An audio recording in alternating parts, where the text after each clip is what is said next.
กิตับเบิดจุดขายเบิด60 กว่ามรดกบ่เหลือได้หน้าหลายกว่าหมู่เมาบ่เศร้าเมาแล้วครับบักลาวลาวเอื้อนว่ากินเหล้าได้เจ้าเป็นอ้ายใหญ่กว่าได้หน้าก็ได้หลายกว่าหมู่ครัวเบิดน้องเสียวมองได้ก็บ่ได้ครัวเบิดใหญ่มากบ่ฮู้จักความมรดกขายก็ขายผู้อื่นอ้ายน้องสิซื้อเอาก็ย่านแต่ได้ลื่นซอยบ่ได้แล้วสิบ่ขอยังกินเหล้าใหญ่พอแห้งตีนก็ทอกันแล้วได้บ่บ่ย่านคือเก่าเด้อตีขึ้นได้บ่พ่อว่าอายไปแล้วบ่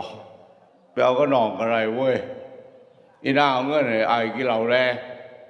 เท่าพอดีไปบวชยังสแตกเหล้าบ่เศร้าข่อยก็มีผัวมีลูกตัวสิมาเลี้ยงคนเด้อเป็นอ้ายเป็นชายก็เดี๋ยวสิเฮ็ดโตให้มันถูกแห้งเฮ็ดโตขี้ไล่บ่ให้เด้อมีแต่ผู้สั่งเบิด